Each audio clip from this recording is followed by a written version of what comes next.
दोस्तों नमस्कार।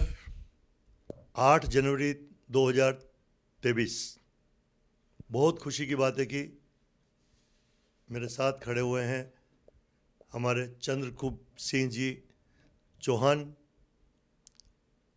जो वर्तमान में हमारे उदयपुर ग्रामीण जिला के अध्यक्ष हैं।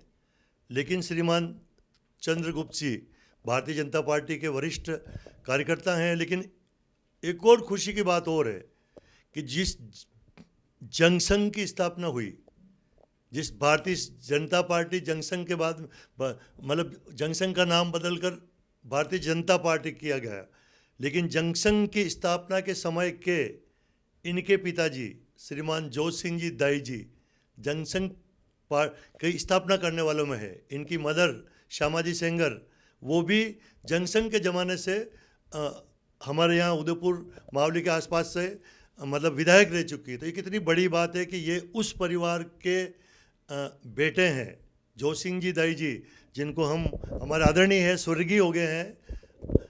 तो आदरणीय चंद्रगुप्त जी भाई साहब, आपका हमारे मेवाड़ न्यूज़ स्टूडियो में स्वागत है। और दूसरा स्वागत, और मैं ये चाहूँगा कि भाई साहब जोधपुर से पधारे, उनका भी आप पूरा परिचय करो। देवेंद्र सिंह जी राठौड़ है और सामाजिक कार्यकर्ता हैं। वर्तमान में एक प्रकल्प है, उस प्रकल्प के अंतर्गत जनसंख्या नियंत्रण कानून को लेकर एक संगठन बनाया गया है। उसके निमित्त आप प्रदेश अध्यक्ष बने हैं। उदयपुर शहर में, उदयपुर जिले में आपका स्वागत है आदरणीय देवेंद्र सिंह जी। आदरणीय भाई साहब, आपका स्वागत है। पहली बार आप पधारे। हमारा उदयपुर है, जोधपुर जितना बढ़िया तो हमारे यहाँ चौराहे नहीं, क्योंकि बट आपकी संस्कृति और इतिहास पूरे राष्ट्र के लिए प्रेरणादायक है और हम सबको यहाँ से ऊर्जा मिलती है सदैव। चलिए धन्यवाद। कारण कि ये मेवाड़ है, महाराणा प्रताप का देश है और आप जोधपुर के वासी हैं। आप हमें जानकारी दिए, क्योंकि आपकी भारतीय जनता पार्टी के हैं, अपने प्रकोष्ठ के बारे में बतावें और क्या योजना है वो हमें समझावें। देखिए भाई साहब, ऐसा है कि भारत तीव्र गति से अपनी अर्थव्यवस्था को आगे बढ़ाकर एक विश्व शक्ति बनने की तरफ बढ़ रहा है। इस रास्ते पे यदि सबसे बड़ा व्यवधान यदि कोई है तो हमारी बढ़ती हुई जनसंख्या है। संसाधन सीमित है और जनसंख्या बहुत तीव्र गति से बढ़ रही है। इस उद्देश्य से यदि हमें जल्दी से जल्दी एक आर्थिक महाशक्ति बनना है तो एक जनसंख्या नियंत्रण कानून की आवश्यकता है। इसी तरह यदि दूसरे पहलू को अपन समझने की कोशिश करें तो जनसंख्या में असंतुलन अपने आप में बहुत बड़ा भारत की सांस्कृतिक अखंडता को खतरा पैदा कर सकता है। हमने ये पहले भी देखा 1947 में, जब जनसंख्या असंतुलन हुआ तो इस देश का विभाजन हुआ। कश्मीर की स्थितियों से हम सब ज्ञात हैं। ऐसी कुछ स्थितियां बंगाल और केरला में बन रही है जहां जनसंख्या असंतुलन बढ़ता जा रहा है। तो पूरे राष्ट्र की ये मांग है, आम जनता में ये भाव है कि हमारे दो समानतापूर्व सब पे लागू होना चाहिए और देश की जो जनसंख्या का संतुलन है वो कायम रहना चाहिए। इस उद्देश्य से हम पूरे राष्ट्र के अंदर एक अभियान चला रहे हैं और माननीय मोदी जी से और हमारी केंद्रीय सरकार से ये मांग कर रहे हैं कि एक जनसंख्या नियंत्रण के लिए सख्त कानून लाया जाए। आपको ज्ञात है भाई साहब, कई शहरों में ऐसी स्थितियां हैं जो हमारे 5 पीढ़ी पहले हमारे भाई थे, हमारे बंधु थे। अपन मकराना जैसे शहर देखते हैं, टोंक जैसे शहर देख रहे हैं, वहाँ इस ठिठुरती सर्दी के अंदर बच्चे बाहर बैठे हैं और उनसे पूछो कि घर में सो क्यों नहीं रहे हैं, तो जवाब मिलता है कि बड़ा भाई सो रहा है, अगली शिफ्ट में हमारा नंबर आएगा। इन सब स्थितियों से उनको भी मुक्त कराना है। देश के संसाधनों का इस तरह उपयोग हो ताकि सबका विकास हो सके, भारत की संस्कृति अखंड रहे, भारत के संस्कार स्थापित रहें। इसके लिए एक सख्त जनसंख्या कानून की हम सब की मांग है। धन्यवाद। बहुत बहुत धन्यवाद भाई साहब, आप जोधपुर से पधारे हैं। बहुत धन्यवाद कि आप भी हमें समय दिया। दूसरी बात चंद्रगुप्त जी भाई साहब, मैं आपसे, क्योंकि आप तो कार्यकर्ता है, हमारे आदरणीय है, अभी जो हमारे प्रदेश अध्यक्ष सतीश जी पूर्णिया, आप जो संस्थान चलाते हैं उसके बारे में भी बतावें और वो क्यों पधारे, उसके पीछे उनको कैसा लगा, क्योंकि आपके पास उनके विजुअल भी हैं, वो तो आप हमें देना, लेकिन आप अपनी वाणी से समझावें हमें। धन्यवाद छोगाला जी भाई साहब। प्रदेश अध्यक्ष जी का जन आक्रोश कार्यक्रम को लेकर संपूर्ण मेवाड़ में, संपूर्ण राजस्थान में एक प्रकार से उनका प्रवास चल रहा है, और इसी प्रवास के अंतर्गत परसों उनका डूंगरपुर और सावला में जब कार्यक्रम था तो ऐसी सूचना मिली थी कि क्योंकि मावली की विधानसभा की एकमात्र विधानसभा बची थी जिसमें कार्यक्रम करना उदयपुर देहात जिले में शेष था, उनका प्रवास मावली का बना। पता नहीं इसको क्या कहें कि नाथद्वारा में कोठारा जो राज परिवार है, जहाँ से हमारे भारतीय जनता पार्टी परिवार के आदरणीय पूर्व मंत्री शिवनाथ सिंह जी चौहान और महेश प्रताप सिंह जी चौहान, उनके परिवार में कोई गमी हुई तो वो बैठने के लिए माननीय प्रदेश अध्यक्ष जी कल प्रातःकाल कोठारा गए थे, और सभा फलीचड़ा में थी जो एक तरह से रेल मंगरा के बॉर्डर पर है। तो हम जब नाथद्वारा मार्ग से मावली की तरफ प्रस्थान कर रहे थे तो मावली के विधायक आदरणीय धर्मनाथ जी भाई साहब से मेरी चर्चा लगातार चल रही थी। वहाँ के जो हमारे मंडल के अध्यक्ष जी हैं रोशन जी सुथार, और सभा के जो संयोजक वगैरह संचालक लोग थे, उनसे मेरी थी कि पब्लिक की संख्या क्या हो गई है कि मैं माननीय सतीश जी को वहाँ पर कार्यक्रम में लेकर आ जाऊँ। तो उनका इस प्रकार से, वहाँ के व्यवस्थापकों का इस प्रकार का आग्रह था मुझे कि आप भाई साहब आधे घंटे विलम्ब से आएंगे, आधे घंटे विलम्ब से आएंगे तो निश्चित रूप से सभा में, क्योंकि लोग बाग सर्दी का टाइम है, अपन ने समय तो 11 बजे का दिया है, परंतु पब्लिक 12:30 तक से पहले आने वाली नहीं। तो माननीय सतीश जी भाई साहब को मुझे लगा कि मुझे कहा, मैंने उनसे निवेदन किया कि इसी मार्ग पर मेरा एक आश्रम है जो पिछले 10 वर्षों से मैं चला रहा हूँ, मेरा मूल इंटरेस्ट का काम वो है, पर ठीक है राजनीतिक दल ने एक दायित्व दिया है तो उसका भी निर्वहन मुझे कठोरता के साथ करना है। तो उन्होंने कहा चंद्रगुप्त जी इससे बढ़िया बात क्या हो सकती है कि आपके आश्रम मार्ग पे है तो अपन रुक कर वहाँ चाय पीकर चलते। तो जब हम आश्रम पर पहुँचे, और मैं समझता हूँ प्रदेश के अध्यक्ष हैं, मेरे लिए सौभाग्य है कि जिस प्रकार से किसी अच्छे स्थान पर किसी साधु संतों के पगले होते हैं, और हम तो मेवाड़ी परंपरा के वाहक हैं, चाहे साधु संत आए चाहे कोई बड़े अधिकारी आए, हम हमेशा स्वागत को तत्पर रहते हैं। और सौभाग्य कहें इसे कि मेरे जो अनाथ बच्चे वहाँ पर जो रहते हैं, अभी विद्यालय में भी सर्दी का अवकाश चल रहा है तो सारे के सारे बच्चे भी विद्यालय प्रांगण में थे, वो आश्रम प्रांगण में ही मिल गए। तो सतीश जी नन्हे मुन्ने बालकों को देखकर इतने प्रभावित और द्रवित हुए, इसमें मेरा कहीं कोई रोल नहीं, न कोई ये पहले से प्रायोजित कार्यक्रम था, मार्ग में थे। तो उन्होंने कहा नहीं,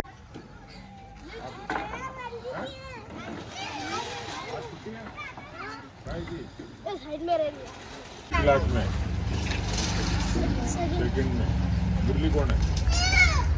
मुरली क्या होती है? बजाने वाले भगवान बजाते थे।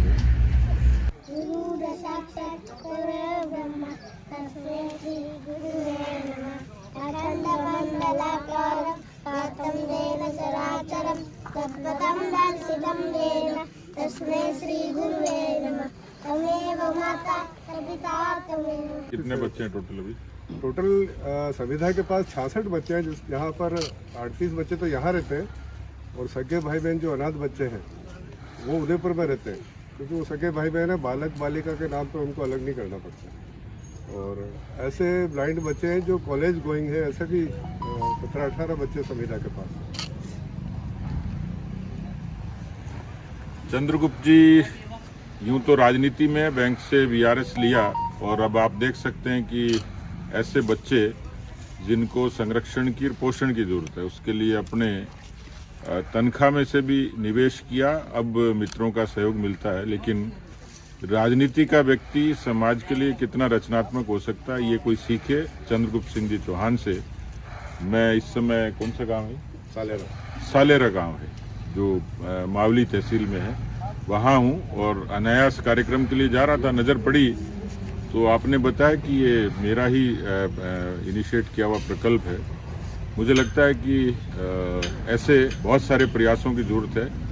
चंद्रगुप्त जी को तो मैं अभिनंदन करता ही हूँ, लेकिन बाकी लोगों से भी गुजारिश है कि जिस समाज में, राजनीति में सामाजिक भावना से काम करते हैं, वहाँ इस इंसानियत के साथ में नई पीढ़ी को, जिनको प्यार की ज़रूरत है, हौसले की ज़रूरत है, उनको हम लोग तैयार कर सकते हैं। बच्चों ने सवेरे, क्योंकि छुट्टियां थी तो वहाँ मेरे यहाँ गायें भी हैं, बच्चों के लिए गाय ला रखी है।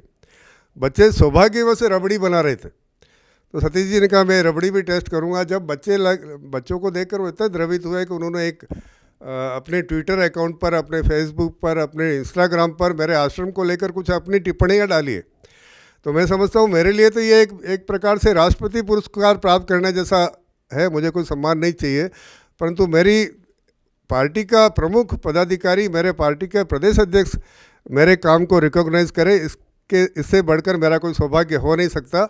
मैं उनका आभार व्यक्त करता हूँ। आदरणीय छोगालाल जी भाई साहब का भी आभार व्यक्त करता हूँ कि उन्होंने ये विजुअल देखकर मुझे आमंत्रित किया। मैं वैसे भी इनसे बहुत इन्फ्लुएंस हूँ, एक प्रकार से बचपन से इनका फ़ैन हूँ। मैं आपको शुभकामनाएं प्रेषित करता हूँ। धन्यवाद। चलो, ये तो आपका बड़ापन है भाई साहब। अभी इस सरकार वर्तमान अशोक जी गहलोत की सरकार को 4 साल हो गए हैं। जैसा कि अपनी पार्टी इसलिए कहूँगा कि मैं अभी न्यूज़ तो बोल रहा हूँ, लेकिन मैं भी भारतीय जनता पार्टी का हूँ, पार्षद हूँ, विचारधारा तो वो मेरी है। तो क्या, जैसे कि यूँ तो सभी लोग कहते हैं कि एक बार अशोक गहलोत, एक बार वसुंधरा जी, एक बार अशोक गहलोत, एक बार वसुंधरा जी। मैं ये चाहता हूँ, या कोई भी चाहते होंगे, कांग्रेस वाले भी चाहते होंगे कि हमारी सरकार निरंतर रिपीट हो। आज भी अशोक जी गहलोत अपने भाषण में कहते हैं कि हमारी सरकार वापस लाएंगे। तो क्या इस बार आप ऐसी सरकार ला सकेंगे क्या, जो कम से कम जैसे नरेंद्र मोदी जी 3 साल रेगुलर वहाँ पर मुख्यमंत्री रहे, अपने राजस्थान में ऐसा क्यों नहीं होता है? एक बार वो, एक बार ये, और दूसरी बार के 1 साल बाद चुनाव आ रहे हैं। आप भाजपा देहात के जिलाध्यक्ष हैं, 2 सीटें उदयपुर शहर के अध्यक्ष में अंडर में आती है, 7 आती है, आपके साथ है। तो किस तरह से आप स्वयं वापिस और रेगुलर सरकार बने, ऐसा नेतृत्व किसको मिलना चाहिए, जो कि कम से कम ऐसा तो नहीं हो कि यार एक बार वो आ गया, एक बार वो आ गया, और भारतीय जनता पार्टी वाले जो हम कार्यकर्ता हैं वो खिन्न से रह जाते हैं कि यार इतने बढ़िया काम किया और फिर सरकार हमारे कांग्रेस की बन गई। तो ऐसा रेगुलर क्यों नहीं बन पा रहा, क्या कमी रह जाती है? कहीं न कहीं आदरणीय छोगाला जी साहब, मैं निवेदन करना चाहूँगा, कहीं न कहीं शिक्षा का इसमें अभाव है। शिक्षा जिसको समझ से भी जोड़ सकते हैं, एक इंटेलिजेंसी से भी जोड़ सकते हैं। झांसे के आधार पर कांग्रेस शासन में आई, भारतीय जनता पार्टी ठीक है एक बार आई, परंतु अपने काम के आधार पर आई। इस बार जब एक साथ कहा गया कि 10 तक गिनती बोलेंगे और राजस्थान के सभी किसानों के कर्जे माफ़ हो जाएंगे, बेरोजगारों को बेरोजगारी भत्ता देंगे, ये 2 इतने बड़े आश्वासन थे। तो कहीं न कहीं आम जनता को भी लगा, जो भले भारतीय जनता पार्टी के विचार से जुड़े हुए लोगों के परिवार के बच्चे थे, उनको भी लगा कांग्रेस जब बेरोजगारी भत्ता दे रही है तो निश्चित रूप से हमें एक बार कांग्रेस को अवसर देना चाहिए। और ये अवसर अब हम सब ने देखा है कि 3 लाख बेरोजगार राजस्थान में रजिस्टर्ड है, केवल अवसर दिया है 3,000 लोगों को। इस प्रकार से किसानों का कहीं कर्जा माफ़ नहीं हुआ, बल्कि किसानों का जो कर्जा बकाया था वो भी जमा नहीं करने के कारण और कांग्रेस के दूषित वातावरण के कारण उसका मल्टीप्लिकेशन होकर वो कर्जा 18,000 का कर्जा मेरे को देखने में आया है कि लगभग 75,000 रुपये किसान अब चुका रहे हैं। राजस्थान में 18,000 किसानों की भूमि पर कुर्की आदेश हुआ है। अपने मेवाड़ में और विशेष तौर से मेरे अपने उदयपुर ज़िले में लगभग 453 किसानों की ज़मीनें आज भी नीलामी के स्टेज पर आ चुकी है। तो कहीं न कहीं झांसे के आधार पर कांग्रेस शासन में आई है, परंतु इस बार जिस प्रकार से सामूहिक निर्णय के आधार पर भारतीय जनता पार्टी ने आगे बढ़ने का जो प्रयास किया है, तो मैं समझता हूँ ये चुनाव में तो भारतीय जनता पार्टी आएगी, परंतु आने वाले 25-30 वर्षों तक प्रत्येक चुनाव में भारतीय जनता पार्टी अपनी गवर्नेंस के आधार पर, अपनी गुड गवर्नेंस के आधार पर सत्ता में रहेगी, ऐसी मेरी अपनी मान्यता है। बहुत बहुत धन्यवाद श्रीमान चंद्रगुप्त जी का। जरूर ऐसा कुछ होगा। जय हिंद, जय मेवाड़। प्लीज़ मेरे YouTube चैनल को सब्सक्राइब जरूर करें। Thank you.